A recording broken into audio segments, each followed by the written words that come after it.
What's up, everyone? Welcome back to the channel, and welcome to episode 2 of the WrestleRamble. I was gonna do a different topic in this episode, but I decided to change my mind and talk about something else. I only got one topic here to talk about today on the WrestleRamble, and that topic is pay-per-view premium live event match cards.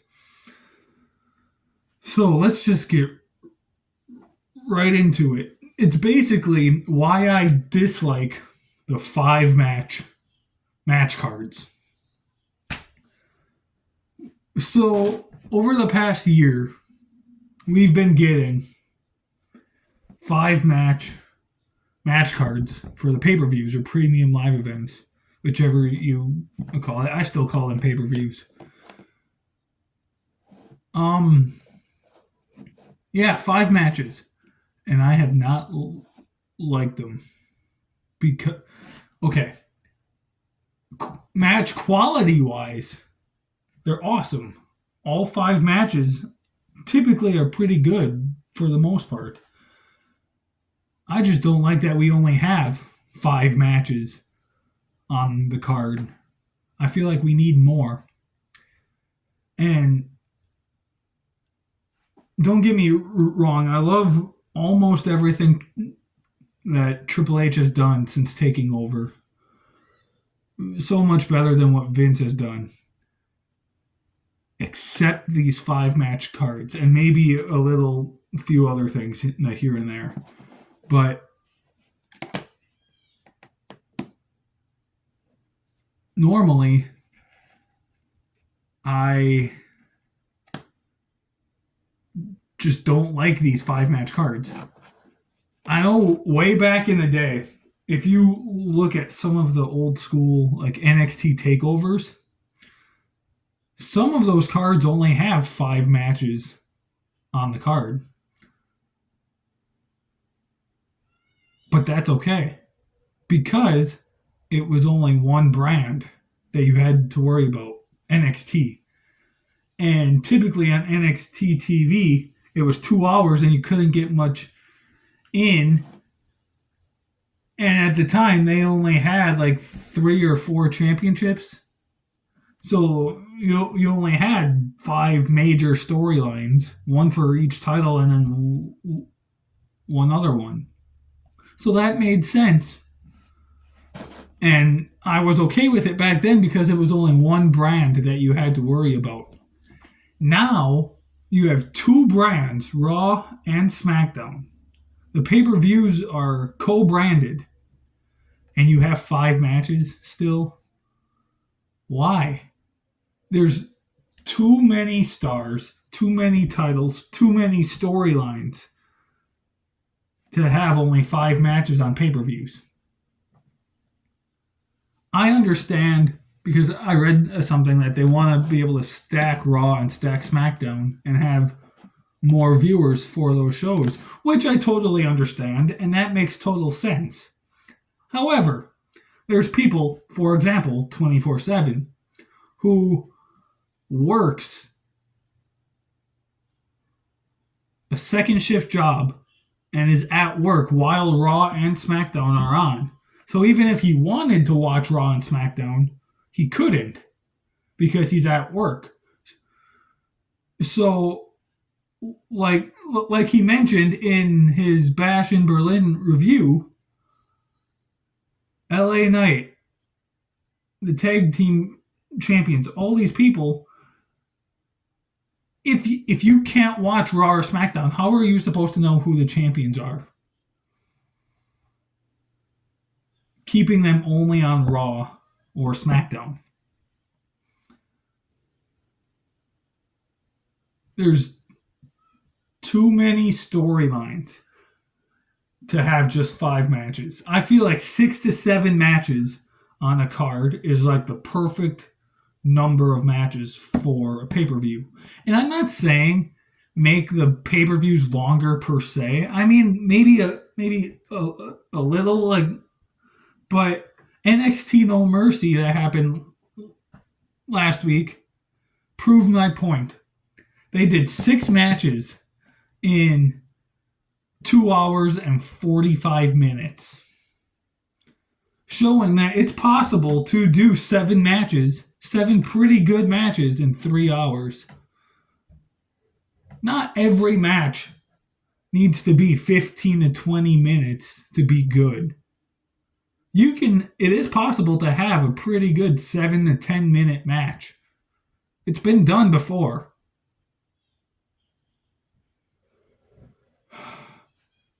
There's just too much going on. The World Tag Team titles and the WWE Tag Team titles, okay? Held by Judgment Day and the Bloodline. Neither one of those titles have been on the line since they've come around.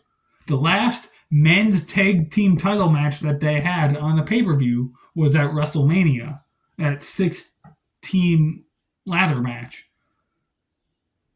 That was the last time. The World Tag Team titles, which are currently held by Finn Balor and JD McDonough, have not been defended on a pay-per-view. The WWE Tag Team titles, which are held by Tama Tonga and Tonga Loa, have not been defended on a pay-per-view. And if you had more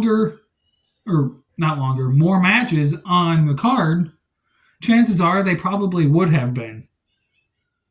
Even SummerSlam, though. SummerSlam had 7 matches. They still weren't defended on that card. We need variety. Now, I understand that like WrestleMania and SummerSlam, they're the 2 biggest pay-per-views of the year. So obviously, yeah. But every pay-per-view should have 6 to 7 matches on it.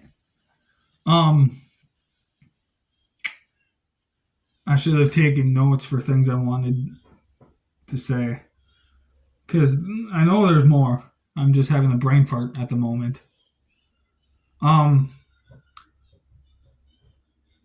The only time I honestly would be okay with... There's 3 things that would need to happen to make me be okay with 5-match pay-per-view cards. The Royal Rumble pay-per-view. Okay? I'm okay with it on the Royal Rumble pay-per-view because you have 2 Rumble matches and each one takes about an hour anyway, roughly. And because those are so long, having a shorter match card makes sense. So that I'm okay with. Same thing for Survivor Series. Now that they do War Games, sometimes the War Games matches, you have 2 of them, can go 45 minutes to an hour. And because of how long they are, I understand having only 5 matches on that card. Those 2 pay-per-views, I'm totally okay with 5-match cards. The third thing, if you want to continue with 5-match cards, bring back brand exclusive pay-per-views. This way, you have 5 matches from one show. 5 matches from Raw. If it's a Raw pay-per-view, you have 5 matches from Raw on the card. SmackDown pay-per-views, you have 5 matches from SmackDown on the pay-per-views. Then that's okay. Because all of the big storylines that deserve to be on pay-per-views will be on pay-per-views. But when you have 2 brands on a co-branded pay-per-view, there's so many superstars and matches and storylines that deserve to be on pay-per-view that were not. Let's take this whole angle between the Final Testament and the New Day. Say what you want about it. Yeah, it wasn't maybe it wasn't the best storyline. However, imagine if they did that final 6-man tag match on a pay-per-view. On a bigger stage like that, there's more people that watch the pay-per-views than there are Raw and SmackDown. more people would have tuned in to see that. Johnny Gargano, him and Tommaso Ciampa, the SmackDown before SummerSlam, the night before, defended the tag team titles against the Bloodline and lost. Yes, they were in Johnny Gargano's hometown still, but imagine how much more meaningful that would have been for Johnny if that was on a pay-per-view. Yeah, he lost, but the Cleveland Browns stadium is bigger than the arena that they were in for SmackDown. The scenario being at SummerSlam is a bigger stage than SmackDown. And if you're not going to do it on SummerSlam, that's fine. But then do it like at Bash in Berlin or something. Do it on a pay-per-view. Title matches, specifically, I feel, should always be on pay-per-views. It's okay to have some on Raw and SmackDown here and there, now and then. But if it's just exclusive to SmackDown or just Raw, then what's the point? Again, there's people that don't watch Raw or SmackDown that can't because they either, as I stated with 24/7, they work during that time, or they just don't have their cable provider to be able to watch Raw and SmackDown on a weekly basis. Now, maybe when Raw moves to Netflix in January, that'll maybe help. But it's September now, so we have months until then. So start putting more matches on pay-per-views. Now, we have Bad Blood coming up here in a couple weeks. Sadly, probably only going to be 5 matches. But I just do not like these 5-match cards at all.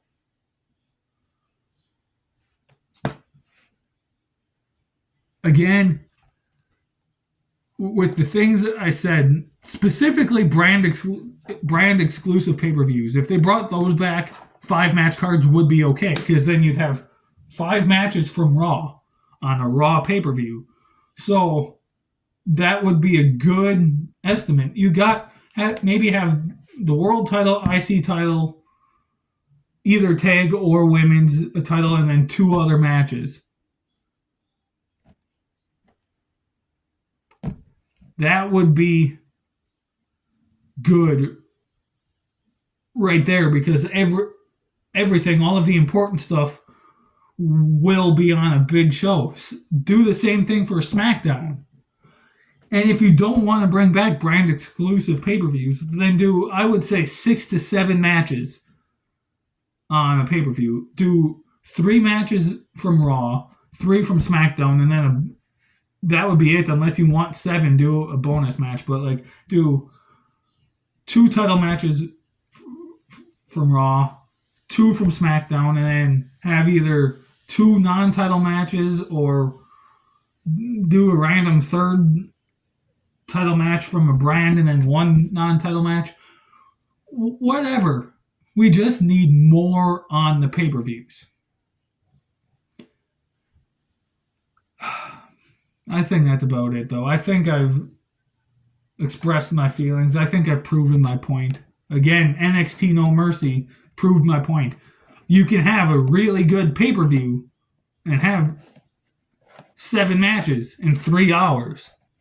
It can be done.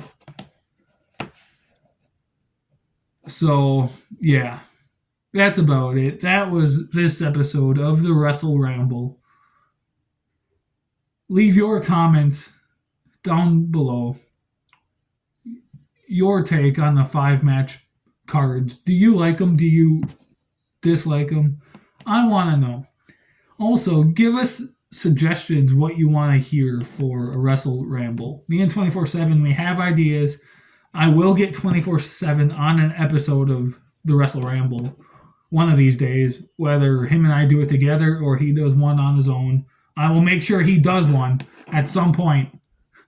All right? So thank you so much for watching. I apologize for playing with my phone case during this video if it distracted any of you guys. But thank you so much for watching. I appreciate each and every one of you. See you guys next time.